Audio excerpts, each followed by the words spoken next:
Malam ini kita akan bahas tentang masalah nasihat. Dua hal sih yang saya pengen sampaikan tentang masalah nasihat ini. Mudah-mudahan jadi membangun persepsi berpikir kita. Satu, angle-nya gimana cara kita nerima nasihat. Pernah nggak teman-teman ngerasa tersinggung ketika dinasihatin sama orang lain? Dinasihatin sama teman, bahkan yang agak kurang pantas, dinasihatin sama guru aja tersinggung. Kayak dinasihatin sama dosen. Seolah-olah dosen itu hanya boleh ngomong di dalam kelas. Di luar kelas nggak boleh ngomong gitu. Itu udah urusan masing-masing. Dinasihatin sama ustadz, dinasihatin sama orang tua. Yang pastinya paling tersinggung kalau dinasihatin sama mantan. Apa lu nasihat-nasihat gua? Yang dulu aja belum beres gitu ya. Pernah nggak teman-teman ngerasa tersinggung kalau dinasihatin?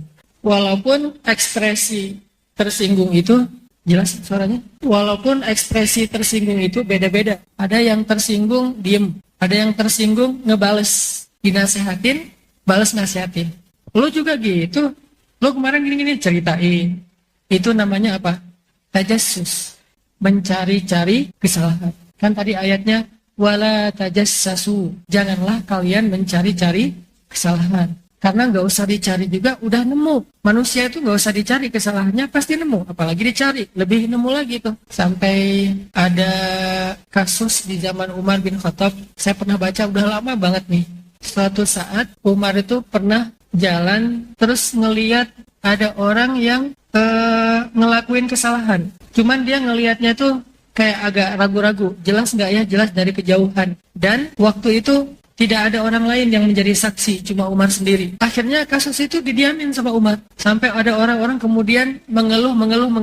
Kejadian ini berulang. Baru Umar mengatakan, oh coba kalian datangkan saksi. Ada saksi-saksi ternyata udah kuat, baru Umar mengatakan, saya juga pernah lihat dulu.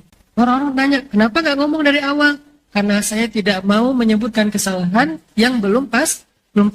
Gak mau menyebutkan kesalahan yang gak ada saksinya selain saya sendiri. Saking hati-hatinya. Jadi ekspresi orang tersinggung ketika dinasihatin itu macam-macam. Ada yang diem, ada yang ngebales, ada yang ngebantah, ada yang defense. Enggak kok, enggak kayak gitu. Ada yang langsung misalnya kayak di dalam sosial media dinasihatin, padahal nasihatnya nasihat umum nih, broadcast. Tiba-tiba ada yang live group. Itu ekspresi tersinggungnya, live group. Ekspresi lain itu di blok nomornya. Ekspresi yang lain tuh unfollow. Ini semuanya adalah ekspresi tersinggung ketika dinasehati. Nah, kayaknya nih masalah banyak orang, termasuk saya. Mungkin kita juga ngerasain mudah baper ketika dapat nasihat. Nah, ini kita akan bahas malam ini. Seperti apa caranya kita nerima nasihat biar nggak terlalu baper. Satu. Angle yang kedua, gimana cara kita menasihati? Karena bisa jadi orang yang nerima nasihat itu baper bukan karena nasihatnya, tapi karena caranya. Nasihatnya benar, tapi caranya kurang bijak. Nasihatnya, hadisnya sahih, tapi menyampaikannya dengan cara yang kurang santun. Bukan hadisnya dhaif, bukan ayatnya nggak ada di Al-Quran, ayatnya jelas, bahkan bukan mutasyabihat, ayat yang muhkamat. Arti muhkamat ayatnya udah jelas banget. Nggak perlu interpretasi, nggak perlu tafsir juga udah ngerti. Ayatnya jelas. Hadisnya sahih. Mutawatir pula tuh. Artinya mutawatir. Sahihnya tuh dari beberapa jalur. Artinya sahih banget lah. Karena sahih juga ada sahih banget. Kalau sahih, dia satu jalur. Kalau sahih banget, banyak yang bilang itu sahih. Berbagai macam jalur riwayat. Emang sahih gitu. Terus kenapa ngasih baper? Bisa jadi bukan terhadap isi konten nasihatnya seseorang baper, tapi cara menyampaikannya. Nah, kita akan belajar juga nih, etika menyampaikan nasihat dan etika cara menerima nasihat. Sehingga ada kalimat watawasau, saling menasihati. Kadang kita menasihati orang lain, kadang kita dinasihati oleh orang lain. Makanya ada istilah watawasau, berarti dua-duanya harus kita pelajari nih. Gimana cara menasihati, gimana cara menerima nasihat. Yang paling sering curhat ke saya itu, suami susah menerima nasihat dari istri. Pernah kayak gitu? Pasti belum. Siapa juga yang mau nasihatinnya, istri belum ada. Karena suami nggak mau menerima nasihat dari istri. Terus istrinya kecewa. Suami saya itu keras kepala, Ustadz. Nggak mau dinasihatin sama saya. Kita harus objektif juga. Jangan-jangan suaminya nggak menerima nasihat bukan karena dia menolak kebenaran, bukan karena dia nggak percaya sama kontennya, tapi istrinya menggunakan cara yang tidak bijak. Misalnya, nasihatin suami depan orang banyak. Yang paling sering tuh orang tua tuh, orang tua hijrah. Jadi bukan cuma pemuda hijrah, tapi orang tua hijrah. Kan orang tua hijrah tuh lagi ngejos-josnya ya, lagi semangat-semangatnya nih, lagi kayak puber hadis. Wah, sampein semua hadis. Ada orang tua hijrah, terus lagi ketemu saya misalnya, bawa anaknya tuh ABG, SMP, SMA, bawa anaknya ketemu saya, Ustaz, nasihatin nih anak saya, malas banget sholat subuh. Nasihatnya benar nggak? Benar, tapi caranya tidak menjaga perasaan si anak, dia jadi malu. Sehingga akhirnya dia malas, ilfil, mental, bukan gara-gara nasihatnya salah, tapi cara ibunya terlalu vulgar. Dia menyampaikan kepada orang lain tentang kekurangan anaknya di tempat umum, sehingga ibu-ibu yang lain ikut dengar. Itu sering banget yang kayak gitu.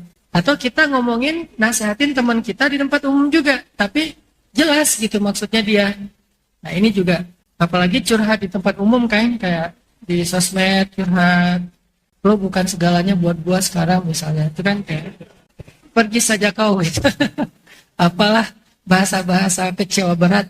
Kan kalau udah kecewa berat udah nggak pakai tata bahasa yang benar lagi tuh, apa aja diomongin. Paling ringan bahasanya di status misalnya, hasbi Allah. Cukup buat saya Allah. Oh ini ada sesuatu nih. Nggak butuh yang lain. Berarti yang lain itu sudah meninggalkannya atau menikung. Baru hasbi Allah. Kan suka hasbi Allah kalau habis diputusin. Giliran diputus masih jalan kan nggak ada hasbi Allah ya. Lupa. Giliran diputusin, la tahzan, innallaha ma'ana. Kalau dulu Abu Bakar, ayat itu bukan ayat putusin. Ayat ketika lagi berhijrah terus dikejar sama orang-orang kafir. Kalau sekarang itu jadi ayat saat diputuskan. Pagi diputusin, malam nyari ayat mana yang kemarin pernah dengar. Udah lama tuh, udah beberapa tahun yang lalu. Ternyata ada di surah At-Taubah, la tahzan, innallaha ma'ana. Langsung taruh status gede di bold. Warnanya mencerang lah gitu. La tahzan innallaha ma'ana. Gak butuh yang lain. Ini teman-teman, kita akan coba belajar menerima nasihat itu gimana, memberi nasihat itu kayak gimana.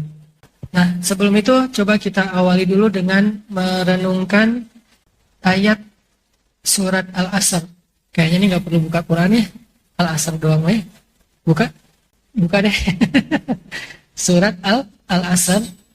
Ini surat bisa dibilang kalau kata ulama, seandainya di dalam Al-Quran tidak turun surat lain atau ayat lain kecuali Al-Asr, itu udah cukup. Jadi kalau kita misalnya bisa ngamalin surat Al-Asr doang, kayaknya itu udah cukup buat hidup kita dari Al-Quran. Ada juga yang bilang, seandainya di Al-Quran tidak turun surat lain selain Al-Fatihah, itu udah cukup. Makanya Al-Fatihah itu disebut juga, jadi Al-Fatihah itu punya banyak nama panggilan. Al-Fatihah, Aka, Al-Fatihah, Aka, Al-Kafi, Aka, Asy-Syafi, Akanya itu banyak, S non S lah. Nah salah satu nama Al-Fatihah itu Al-Kafi, cukup. Begitu juga Al-Asr. Seandainya di Al-Quran nggak turun ayat atau nggak turun surat kecuali Al-Asr, itu udah cukup. Saking Al-Asr ini mencakup semua kebutuhan manusia untuk sukses, untuk bahagia. Jadi bisa dibilang surat Al-Asr itu surat pamungkas juga. Surat 1001 curhat Al-Asr jawabannya. Ustaz, saya kalau kayak gini bacain Al-Asr. Punya masalah ini bacain Al-Asr. Punya masalah itu bacain Al-Asr. Karena emang itu jalur kalau kita pengen cara cepat untuk sukses dan bahagia. Coba kita baca sambil merenungkan surat Al-Asr.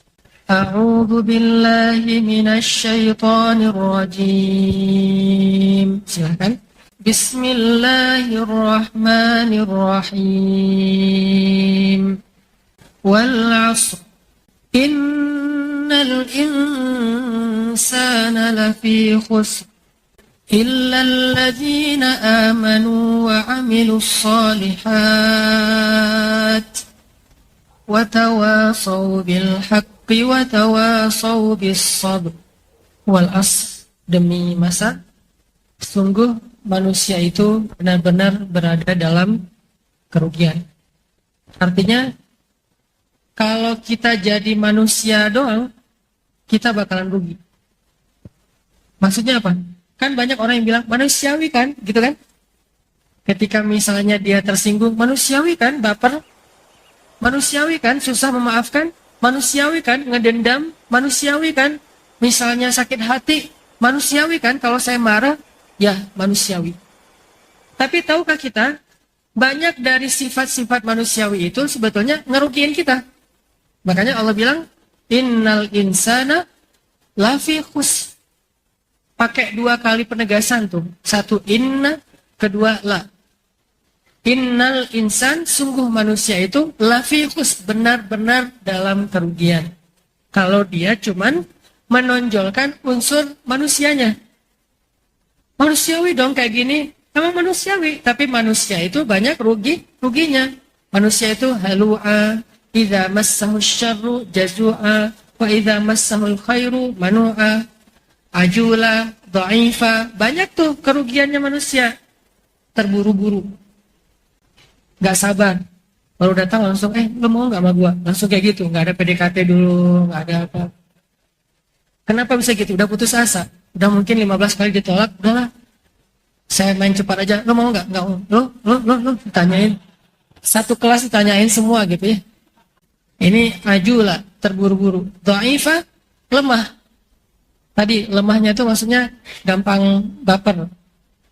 Apalagi manu'a, kikir. Itu manusia. Jazu'a itu suka berkeluh kesah. Nah ini semuanya sifat manusia. Kalau kita ngandalin unsur manusiawinya doang, kita hidup tuh susah. Selalu nge-defense, ngambil reasonnya itu, manusiawi nggak sih kalau saya kayak gitu? Emang manusiawi, manusia banget itu. Cuman manusia lebih seringnya lafi khusr. Jadi nggak nyaman hidup kita kalau hanya menonjolkan unsur manusianya. Atau unsur laki-lakinya. Laki-laki banget kan kayak gitu, egois. Atau unsur perempuannya, perempuan banget kan saya perempuan. Berarti bapernya, perasaannya peka gitu, sensitif. Nah, artinya kalau kita hanya mengandalkan diri kita sebagai manusia, nggak cukup kalau kita pengen bahagia. Harus lebih di-upgrade dari manusia menjadi apa? Illalladzina amanu, menjadi mukmin. Baru dia lebih tough, lebih bisa survive, lebih happy. Kalau dia menjadi mukmin, bukan menjadi insan. Makanya Nabi bilang, ajaban li amril mukmin. Menakjubkan banget urusan orang yang beriman itu. Ajib pokoknya. Orang beriman itu ajib kata Nabi. Ajaban li amril mukmin. Inna amrahu kulluhu khair. Semua urusan dia itu baik. Kalau orang doang, kalau manusia doang, nggak bisa kayak gitu. Cuma orang mukmin yang bisa kayak gitu. Inna amrahu kulluhu khair. Semua urusan dia itu baik. Idza asabathu sarra syakara fakana khairan lah. Wa in asabathu darra sabara fakana khairan lah. Wa laisa dzalika li ahadin illa lil mu'min. Kalau dia dapat kebaikan dia bersyukur, itu baik. Kalau dia dapat ujian dia bersabar, itu juga baik. Dan itu tidak akan dirasakan kecuali oleh orang mukmin. Makanya Allah bilang illal ladzina amanu. Jadi jangan cuma ngandelin manusiawi enggak sih? Kan manusiawi, enggak. Tapi andalkan juga upgrade diri dari seorang insan menjadi seorang mukmin. Dalam segala urusan, jadi mukmin, jangan cuma jadi insan. Kayak misalnya dalam berteman. Manusiawi lah kalau saya gampang tersinggung. Jangan, jadi mukmin, beri maaf. Kenapa? Apa mudahnya memaafkan bagi orang beriman? Karena dia yakin kalau kita ngasih maaf kepada orang lain, Allah ngasih kita maaf 10 kali lipat minimal. Emangnya kita nggak punya dosa? Dan apakah kita nggak ngerasa butuh diampuni dosanya oleh Allah? Mungkin cara kita dapat ampunan dosa dari Allah itu bukan dengan beramal soleh. Ada orang beramal solehnya nggak hebat-hebat amat, standar yang wajib-wajib aja, sholat 5 waktu, puasanya juga setahun cuma Ramadan doang, nggak pernah puasa Arafah, nggak pernah Senin Kamis, nggak pernah Daud, nggak pernah Muharraman, nggak pernah apa gitu, nggak pernah puasa-puasa sunnah, cuma Ramadan. Itu juga dikodok. Asal Ramadan sakit. Ada juga yang kodoknya tuh kayak istiqomah gitu. Ramadan pasti yang akhir-akhir dikodok. Kenapa? Mudik. Saya beberapa kali mudik ke Jawa Timur tuh ngeliat di jalan-jalan pada minum es degan, es kelapa gitu. Rame-rame tuh di Pantura. Kenapa? Musafir. Ya. Akhirnya saya ikut juga. Musafir juga. Ini kan artinya ibadahnya nggak keren-keren amat sih. Standar-standar aja yang wajib. Sholat 5 waktu. Nggak tahajud. Kapan terakhir kamu tahajud? Nggak ada terakhirnya, emang nggak pernah. Nggak pernah tahajud, nggak pernah duha. Sholat 5 waktu nggak ada ba'diyah, nggak ada qobliyah. Standar-standar aja. Kenapa dia kok pas di akhirat duluan masuk surganya? Karena dia sedikit dosanya. Kenapa sedikit dosanya? Karena sudah dimaafin sama Allah. Gimana cara dimaafin? Padahal dia nggak pernah diuji dan dia juga nggak punya amal soleh. Ternyata Allah memaafkan kesalahan dia itu karena dia sering maafin kesalahan Allah. Mukmin. Makanya Aisyah pernah bilang, Aisyah radhiyallahu anha, ketika ditanya, ya Aisyah, siapa orang yang paling dulu masuk surga? Orang yang nanya ini nebak, oh jangan-jangan yang paling banyak tahajud. Oh jangan-jangan yang berjihad. Oh jangan-jangan imam yang adil. Oh siapa yang keren-keren gitu. Ternyata enggak. Apa kata Aisyah? Orang yang paling duluan masuk surga adalah orang yang paling sedikit dosanya. Jadi yang duluan masuk surga itu bukan yang paling banyak amal sunnahnya. Saya pertegas ada kalimat sunnah. Karena yang wajib mah udah nggak ada tawar-menawar ya.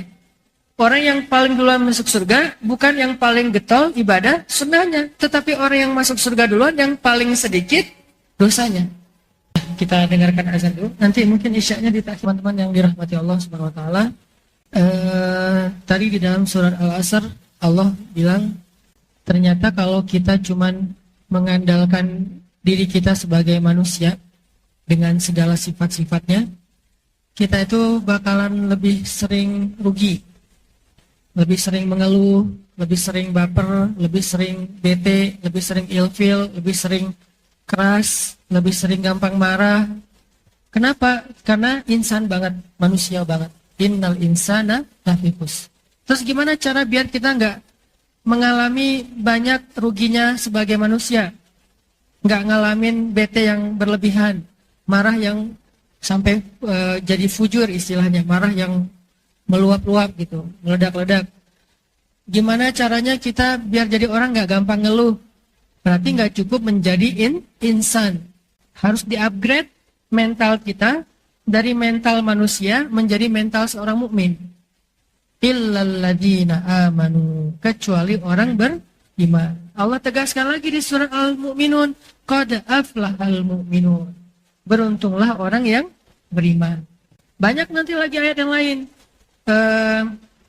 Alladzina yu'minuna bil ghaib, ujung-ujungnya ulaika humul muflihun. Mereka lah orang-orang yang beruntung. Jadi kalau pengen hilangin atau pengen sedikit rasa-rasa nggak nyamannya seorang manusia, kita harus mengupgrade mental kita dari sekedar mental manusia menjadi mental mukmin. Tadi misalnya mukmin itu kan artinya orang yang believe, yakin sama Allah. Pas lagi ada masalah sama teman, sebagai mukmin gampang maafin. Kenapa? Nanti Allah juga akan maafin saya. Sebagai mukmin ke tetangga, ke tamu, ke siapa aja, pakai kata iman. Siapa yang beriman kepada Allah dan Rasul, hendaklah memuliakan tamu. Coba. Jadi mukmin tuh jadi bisa memuliakan tamu. Kenapa? Orang yang memuliakan tamunya, maka Allah muliakan dia. Siapa yang beriman kepada Allah dan Rasul, hendaklah dia menghormati tetangga. Tidak beriman kalian sampai kalian mencintai saudara kalian seperti kalian mencintai diri kalian sendiri. Dan seterusnya dan seterusnya. Artinya belajar iman, belajar yakin sama Allah. Kalau kayak gini, nanti Allah ini. Kalau kayak gitu, nanti Allah itu. Termasuk kayak misalnya, orang ngeluh kalau ada masalah. Mukmin ngeluh, cuman nggak separah ngeluhnya manusia. Dua-duanya ngeluh nih, karena sifat dominan sifat manusia itu nggak hilang, fitrah. Cuman nggak dominan, ngeluh sedikit, langsung recovery. Kalau misalnya dia insan banget, nggak akan recovery, ngeluh aja terus. Kalau dia insan banget, nggak akan recovery, sakit hati aja terus. Kalau dia insan banget, nggak akan recovery, dendam aja terus. Nggak akan pernah mau bisa memaafkan mantannya, kan ya? Kenapa? Insan banget. Makanya jadilah orang yang mukmin terhadap mantan. Gimana mukmin terhadap mantan? Ya Allah, mudah-mudahan dia dapat yang lebih soleh dari saya. Tapi jangan seganteng saya sih ya Allah, biar dia nggak lupa. Artinya nih, mukmin kayak ada masalah kehilangan sesuatu. Orang kalau jadi manusia biasa, kehilangan sesuatu, pasti kan banyak kayak berandai-andai gitu kan. Coba kalau kemarin saya gini, coba kalau kemarin saya gitu. Kan orang itu manusia banget tuh. Atau nyari kambing hitam. Ini gara-gara dia nih, gara-gara lo nih. Siapa lagi yang kayak gini nih, gara-gara jadi bikin hidup saya jadi susah. Selalu mencari kambing hitam. Kenapa? Itu manusia banget. Begitu dia upgrade mentalnya sebagai mumin, nggak kayak gitu ngomongnya. La'allahu khair. Mudah-mudahan ada kebaikan di dalamnya. Qadarullah. Ini udah ketentuan Allah. Atau ya Allah ganti saya yang lebih baik dari apa yang sudah hilang. Kan jadi lebih tough ya. Lebih tahan banting ya. Makanya Allah bilang innal insan lafi khusr. Kalau cuma ngandelin sifat-sifat manusia doang, banyak ruginya deh. Banyak negatifnya, banyak nggak nyamannya. Kecuali kalau dia mengupgrade dirinya dari insan menjadi mukmin, illalladzina amanu. Belajar yakin sama Allah. Belajar ya, yakin. Bukan belajar berwawasan tentang Allah ya. Karena ada orang yang berwawasan tentang Allah tapi nggak yakin. Banyak. Kalau ditanya tentang hadis-hadis, ayat-ayat, ayat kursi hafal. Al-Muluk hafal, Ar-Rahman hafal. Ayat-ayat tentang kebesaran Allah itu hafal. Apalagi Al-Ikhlas. Ikhlas banget hafalnya. Ada yang nggak hafal Al-Ikhlas? Nggak mungkin kan? Berarti kita tuh yakin udah punya banget wawasan tentang Allah. Kenapa masih ragu? Berarti dia belum belajar yakin, baru belajar tahu. Tahu sih Allah Maha Kuasa, tapi nah ini berarti belum belajar yakin. Coba yang pertama belajar yakin. Kedua, kalau pengen beruntung kata Allah, illalladzina amanu wa amilus solihat. Apa konklusi dari amilus solihat? Menjalankan perintah Allah, meninggalkan larangan Allah. Bahasa pesantrennya menjalankan syariat lah. Kalau bahasa pesantrennya. Kalau bahasa santainya, udah jangan macam-macam deh, gitu aja. Nah ini wa amilus, yang penting jangan macam-macam lah. Sedikit dosa kalau bisa, nggak apa-apa banyak main, tapi sedikit dosa. Maksudnya main jangan melanggar syariat, nggak apa-apa. Karena kata Aisyah tadi, yang paling duluan masuk surga, bukan yang paling banyak amal soleh yang sunnah. Tapi yang duluan masuk surga adalah yang paling sedikit dosanya. Jadi nanti nomor antrian surga itu, atau gelombang orang masuk surga itu, dilihat dari paling sedikit dosanya. Dan salah satu orang yang paling sedikit dosanya siapa? Orang yang hatinya bersih, tadi mukmin yang maafin orang lain. Udah maafin aja. Makin susah kita maafin kesalahan orang, berarti makin besar dosa yang Allah maafin dari kita. Kalau teman-teman, atau kalau kita semuanya ngerasa punya dosa besar dulu, baik itu dosa kita ke Allah langsung, atau dosa itu ke manusia, yang kayaknya kalau kita pikir-pikir susah nebus dosa itu, maka sekarang tebuslah dengan cara maafin kesalahan orang kepada kita. Saya udah maafkan. Semua mantan udah saya maafin. Itu yang paling berat kan? Teman juga udah saya maafin. Yang nikung saya maafin. Mudah nggak memaafkan yang nikung kita? Kita capek-capek curhat ke dia, dia yang jadian. Mudah nggak tuh maafin? Saya juga masih belum. Itu paling susah kan?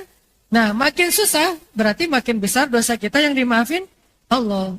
Contoh nih, teman kita janjian sama kita, mau jalan, atau mau belajar bareng, mau main misalnya. Ternyata nggak jadi datang. Maafin aja. Kenapa? Niatin. Kita juga dulu sering janjian sama Allah, nggak jadi datang. Kita juga sering di miss call sama Allah, tapi nggak diangkat. Jadi maafin aja, kita telepon teman kita, di-reject. Toh kita juga lebih sering lagi nge-reject Allah. Lebih besar mana dosa nge-reject teman sama nge-reject Allah? Lebih besar dosa nge-reject Allah kan? Nah, tapi cara menghapus dosa itu gampang. Maafinlah teman kita yang nge-reject kita. Telepon saya di-reject sekali, telepon lagi sampai 10 kali. Kita tuh dulu nge-reject Allah tuh enggak 10 kali, mungkin ribuan kali. Hayya 'alas shalah, azan aja baru juga selesai tadi azan lagi. Karena emang masjidnya banyak, jadi yang azannya bersaut-sautan. Nge-reject. Zuhur nge-reject, asar nge-reject, maghrib nge-reject. Yang paling di-reject banget dengan rasa kesel tuh subuh. Itu sebel banget, apalagi tinggalnya dekat masjid. Terus corong mic-nya tuh ke arah kamar kita. Kan itu paling nyebelin kan ya, kalau belum dapat hidayah. Kalau sekarang agak sih, kalau yang azannya nggak enakan. Bayangin kalau yang azannya baru putus, kan enak tuh. Baper berat kan azannya. Hayya 'alas shalah. India gitu kan. Kenapa India banget? Habis putus. Azannya enak. Jadi teman-teman kalau mau latihan azan, putusin dulu. Insya Allah suaranya tuh keren. Apaan sih, nggak penting ya. Ini yang kedua ya, beramal soleh. Beramal soleh itu bahasa gampangnya, udah nggak usah macam-macam deh, ikutin aja yang benar. Gitu. Dua. Ternyata nggak cukup dua itu, beriman dan beramal soleh. Kenapa? Kenyataannya, pertama iman, yazidu wa yanqus. Iman itu kenyataannya bertambah dan berkurang. Itulah fluktuasi iman itu adalah keniscayaan, realita itu udah pasti kayak gitu tuh. Semua iman kecuali iman Nabi yazidu wa yanqus. Sahabat juga kayak gitu, imannya yazidu wa yanqus. Buktinya ada sahabat yang curhat ke Nabi, ya Rasulullah, saya tuh kalau ketemu sama Nabi, dekat sama Nabi, lagi bareng sama Nabi tuh iman naik. Begitu pulang iman langsung turun. Gimana dong, masa saya harus sama Nabi terus? Nah, kata Nabi, seandainya iman kalian naik terus, stuck gitu, minimal stuck lah. Kalau bisa naik terus, pasti kalian akan ngelihat malaikat dan berjabat tangan sama malaikat. Kalau iman kita bisa naik terus nih, kita akan punya kelayakan level yang bisa jabat tangan sama malaikat. Sampai ke level bisa ngelihat malaikat. Siapa orang yang bisa ngelihat malaikat selain Nabi?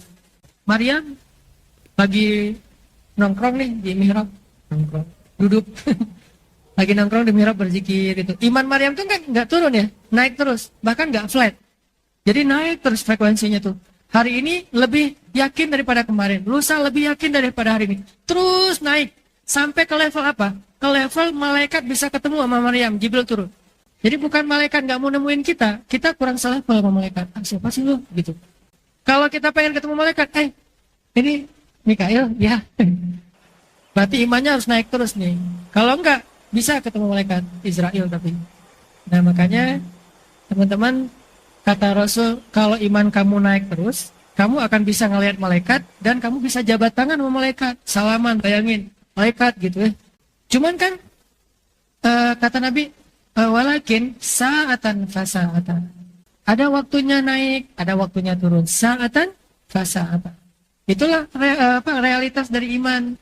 Nah karena iman itu yazidu wa yanqus, karena amal soleh juga kadang khusyuk ibadahnya, seringnya enggak. Coba bayangin dalam sholat kita 4 rakaat, berapa rakaat khusyuknya? 4 Ustaz, oh gitu ya, hebat. Rata-rata kan kalau saya nih ngerasa seringnya malah nggak khusyuk. Walaupun sesekali khusyuk sombong gitu. Apaan sih ini orang sholat kok garuk-garuk? Padahal baru kali itu kita sholatnya yang khusyuk, biasanya juga garuk-garuk. Kan kadang-kadang kita ngerasa kayak sombong gitu pas lagi ngejos ya. Kalau kita lagi ngejos semua orang neraka kan. Baru hijrah, saya dulu kan pernah ngalamin kayak gitu, masa-masa puber spiritual. Baru hijrah SMA nih, satu rumah itu neraka semua, bapak neraka, ibu neraka, kakak neraka semua. Apa kalian ahli neraka semua? Gitu, dimarah-marahin di rumah teh semuanya. Belum bijak, karena masih semangat, merasa dirinya yang paling pantas masuk surga. Tapi kenyataannya kita sering, ibadah kita juga nggak selalu benar, ibadah kita juga nggak selalu berkualitas. Makanya ada doa setelah ibadah, bukan doa setelah berbuat maksiat. Kalau doa setelah berbuat maksiat, astagfirullah, Allahumma atubu ilaik, dan seterusnya. Ada doa minta maaf kepada Allah, tapi habis beribadah. Apa doanya? Rabbana la tu'akhidna in nasina au akhtana. Itu kan doa habis beramal soleh. Habis beramal soleh masih minta ampun. Kenapa? Karena amal soleh kita juga nggak selalu baik, nggak selalu berkualitas. Nah gimana caranya nih? Iman sifatnya naik turun. Padahal pengennya sih stabil. Amal soleh sifatnya sering kurang daripada berkualitas. Makanya butuhlah yang ketiga. Watawasau bil haq, watawasau bisabr. Butuh yang namanya wasiyah. Bahasa lainnya mau'izah, bahasa lainnya nasihat. Terus jadi bahasa Indonesia nasihat. Untuk apa? Untuk menjaga dua yang pertama. Menjaga iman dan menjaga kualitas amal soleh. Butuh yang namanya nasihat. Sehingga orang yang tidak menerima nasihat, nggak mungkin dia menjaga imannya, nggak mungkin dia menjaga amal solehnya. Pasti itu satu paket. Nggak mungkin dia bilang, udah nggak usah nasihatin gue, urus aja diri sendiri. Terus gimana kamu akan mengurus diri kamu sendiri kalau nggak dinasihati? Nggak bisa. Butuh nasihat tetap dari orang lain yang mungkin lebih tua dari kita secara usia, lebih bijak dari kita secara pemahaman, lebih banyak ilmu dari kita, lebih banyak pengalaman dari kita, atau minimal dia lagi normal, kita lagi ada masalah nih, dia yang menasihati kita dalam kondisi itu. Tetap butuh untuk menguatkan kita. Jangankan kita, Nabi aja butuh nasihat, walaupun yang menasihati Nabi Allah. Nabi pernah merasa lemah? Pernah. Cuman lemahnya Nabi itu nggak kayak lemahnya kita. Kalau lemahnya kita tuh kan sampai ke tingkat fatal ya, ragu sama Allah. Apa sih maunya Allah? Sampai gitu kan? Allah kayaknya nggak rela nih saya jadi orang benar, sampai gitu kalau kita. Kalau Nabi nggak sampai gitu. Lemahnya Nabi itu lebih ke sedih, ngerasa berat, ngerasa terbeban, itu pernah. Buktinya turun ayat Inna a'tainakal kautsar. Itu kan ayat buat Nabi lagi lemah. Wadduha wal-laili idza saja. Ma wadda'aka rabbuka wa ma qala. Itu nasihat Nabi lagi lemah. Ya ayyuhal muzammil. Itu nasihat ketika Nabi lagi lemah. Toh Nabi juga butuh nasihat. Apalagi kita sebagai umat Nabi. Kalau Nabi dinasihati oleh Allah dan Jibril, kalau kita dinasihati oleh Nabi dan ulama atau orang tua atau teman kita. Jadi yang perlu kita sadari teman-teman tentang nasihat. Nasihat itu kebutuhan kita. Sehingga kalau kita dapat nasihat, kita untung. Kenapa orang baper ketika nerima nasihat? Karena dia ngerasa nasihat itu bukan kebutuhan. Ngapain sih nasihatin gue? Kayak seolah-olah nasihat itu kayak ngasih ke orang lain. Padahal orang lain yang ngasih ke kita. Nasihat itu kayak ngasih barang berharga ke kita. Gitu mindset yang kita coba bangun. Sehingga kalau orang nasihatin kita, dia kayak ngasih hadiah. Bisa nggak kita nerima nasihat? Alhamdulillah makasih ya gitu. Kayak dikasih hadiah. Tapi kalau mindset kita nasihat itu kayak minta sesuatu dari kita. Apa-apaan sih lo? Kan gitu ya. Atau ngasih masalah buat kita. Seolah nasihat itu ngasih beban. Bukan. Nasihat itu kebaikan. Sehingga kata Nabi, terimalah kebaikan itu walaupun dari lisan seorang budak Habasyah. Karena nasihat itu kebaikan. Jadi kalau kita dapat nasihat dari orang lain, kita anggap kita dapat kebaikan dari orang itu. Terserah urusan dia ikhlas nggak ikhlas, dia punya niat baik atau sebetulnya ada udang di balik batu, itu mah urusan dia. La nahkum illa bizzawahir. Kita tuh cuma ngelihat yang tampak doang. Tampaknya apa? Yang zahirnya. Dia menasihati, udah. Gak usah terlalu curiga. Ijtanibu katsiran minadh-dhon. Jangan prasangka. Kayaknya dia gak senang banget sama saya. Enggak, jangan menebak-nebak isi hatinya. Lihat saja isi nasihatnya. Kalau dia nasihatnya baik, ambil aja. Walaupun isi hatinya mungkin dia emang senang banget jari-jari kesalahan kita, itu urusan dia. Dia emang gak suka sama kita, itu urusan dia. Tapi nasihatnya baik. Kecuali ada nasihat yang bukan gak baik, cuman kayaknya kurang tepat. Kayak nasihat dalam urusan yang masih berbeda pendapat di antara ulama. Nyalah-nyalahin orang lain, padahal orang itu juga punya dalil. Nah ini, kalau dalam bab ini nanti ada etika nasihatnya. Nanti masuk ke angle yang kedua tadi. Tapi kalau yang udah disepakati kebenarannya, misalnya, sholat dong, gak usah tersinggung. Itu kebaikan. Dia nggak bilang, kamu nggak pernah sholat, nggak bilang gitu kan? Dia cuma bilang, ayo sholat yuk. Kalau dia bilang, ayo sholat yuk, oh ya, ntar lagi ya, duluan aja. Paling nolaknya kayak gitu. Kalau mau, ya udah, yuk bareng gitu. Makasih ya udah diingetin, tadi hampir lupa lah gitu. Karena baru dengan azan. Tapi ngomongnya hampir lupa. Artinya minimal kita jangan tersinggung ketika dinasihati karena nganggap nasihat itu suatu kebaikan yang diberikan untuk kita. Itu yang coba kita bangun dulu, awareness bahwa nasihat adalah kebaikan. Sehingga kalau kita dapat nasihat, berarti kita dapat sesuatu yang berharga. Sehingga ekspresi kita apa? Berterima kasih kalau perlu. Kalau nggak mau berterima kasih pun minimal nggak baper, nggak ilfil sama orang itu. Minimal. Kalau bisa lebih dari itu, ya berterima kasih. Makasih ya udah dinasihatin, makasih ya udah diingetin. Karena dengan itulah kita jadi dapat kebaikan. Illal ladzina amanu wa amilus sholihat wa tawasau bil haq. Itu penting teman-teman. Saking pentingnya nasihat sampai masuk dalam satu paket. Menjadi orang beruntung itu iman, amal soleh, nasihat. Iman ke Allah, amal soleh itu wujud fisiknya, nasihat itu yang menjaga iman dan amal soleh kita. Tanpa nasihat, iman kita nggak akan terjaga. Gimana cara kita mencas iman kita biar naik? Nasihat, dengerin.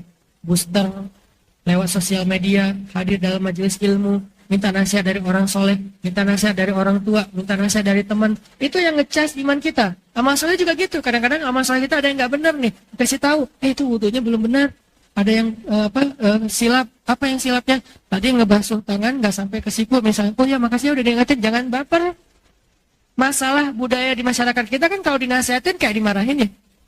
Kalau dinasihatin kayak disalah-salahin, kayak dikritik. Padahal bukan, dinasihatin itu untuk kebaikan kita. Sehingga orang jadi lama-lama sungkan mau menasihati. Hilanglah budaya watawasau bil haq, watawasau bis sabr. Kalau budaya ini udah hilang, maka hilanglah dua yang pertama. Hilang amal soleh, hilang iman. Itu yang terjadi di kita. Gara-gara budaya watawasau bil haq itu enggak lagi jadi sesuatu yang nyaman, sesuatu yang ramai, sesuatu yang disukai, akhirnya amal soleh jadi berkurang. Kualitasnya, kuantitasnya. Yang lebih parah lagi, iman juga berkurang. Kenapa? Udah kurang watawasau bil haq. Makanya dari itulah, alhamdulillah di beberapa tahun terakhir ini, dengan maraknya sosmed yang diisi dengan hal-hal yang sifatnya nasihat, mulai naik lagi nih semangat beriman, semangat beramal soleh kan? Lewat booster, banyak banget yang curhat ke saya. Tiba-tiba di rumahnya itu kan nggak pernah ada yang namanya mukena ya. Istrinya nggak pernah sholat. Tapi tiba-tiba pas suaminya pulang ngelihat ada mukena di kamarnya. Istrinya udah sholat. Pas dicari tahu, dikepoin, ternyata dia mulai niat untuk sholat dan jadi nyaman gara-gara dengar booster. Kan? Berarti amal solehnya jadi naik gara-gara watawasau bil haq. Iman juga gitu. Ada yang bertahan dalam ujian. Gara-gara apa? Sering dengar booster. Sehingga dia bertahan. Gak gampang patah semangat. Gak gampang putus asa. Bahkan ada yang curhat. Mereka tuh berdua hampir cerai. Tapi gara-gara dengar booster, alhamdulillah dengan izin Allah gak jadi bercerai. Kan berarti nasihat menguatkan iman. Nasihat meningkatkan kualitas amal soleh. Nasihat tetap penting. Walaupun variannya macam-macam. Ada variannya lewat sosmed, ada variannya lewat broadcast, ada variannya lewat YouTube, ada variannya langsung ke orangnya, ada variannya dengerin taklim. Macam-macam lah variannya. Yang jelas intinya sama. Watawasau bil haq. Jadi kita jangan baper. Memang agama itu nasihat. Ditambah lagi dengan hadis Nabi SAW tentang bab nasihat. Kalau teman-teman nanti baca di kitab Riyadhus Shalihin tuh terkenal banget hadisnya. Kata Nabi, ad-dinun nasihat, agama itu nasihat. Walaupun arti nasihat di dalam hadis ini macam-macam. Ada ulama bilang nasihat di sini artinya kemurnian. Tapi secara umum agak-agak mirip dengan makna nasihat dalam bahasa Indonesia. Ad-dinu an-nasihat. Agama itu nasihat. Apa maksud agama itu nasihat? Nggak akan sempurna agama kita kalau kita nggak mau menerima nasihat itu. Ini mudah-mudahan kalau teman-teman di sini saya yakin nih orang-orang yang udah rajin dengan nasihat. Tapi berhubung ini direkam, mudah-mudahan suatu saat didengar oleh orang-orang yang selama ini kalau dinasihatin baper. Misalnya, yuk sholat. Sholat itu kan urusan saya dengan Allah. Nggak usah urus-urus urusan saya dong. Udah jalannya sendiri-sendiri. Nah, ini kan sering kan? Jadi kayak template jawaban kita kalau dinasihatin. Ini mah urusan saya dengan Allah, nggak usah ikut campur. Itu jadi template tuh. Hampir semua orang yang mungkin baper menggunakan template ini kalau dinasihati. Ini kan urusan saya dengan Allah. Nggak bisa. Kenapa? Karena Islam itu ad-din. Kenapa Allah nggak bilang al-Islam? Kenapa bilangnya ad-din? Bedanya Islam sama ad-din apa? Kalau Islam itu lebih kepada kepasrahan kita dan aturan. Kalau ad-din itu ketaatan kita menjalankan agama. Beragama itu namanya ad-din. Beragama itu adalah ad-din. Agama itu Islam. Maaf ya, karena mahasiswa agak rumit dikit. Agama Islam, beragama ad-din.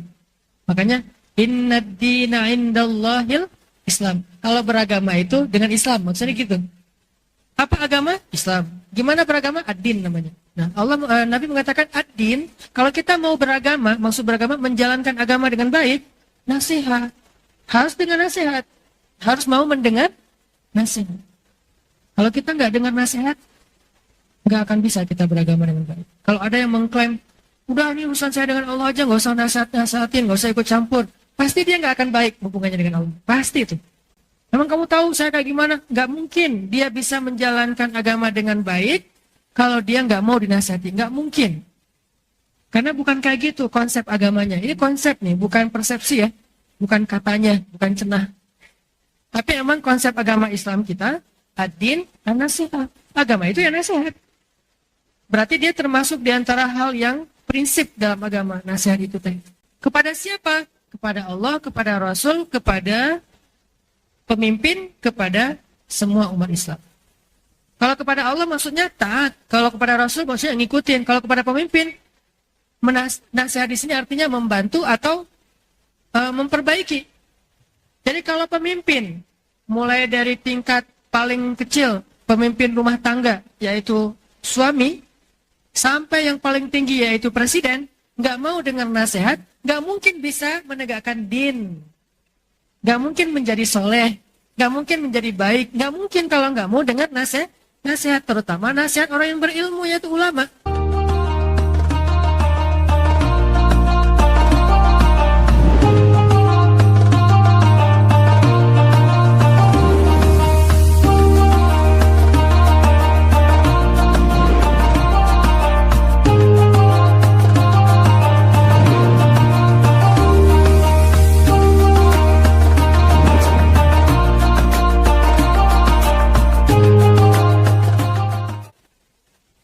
Coba gimana caranya?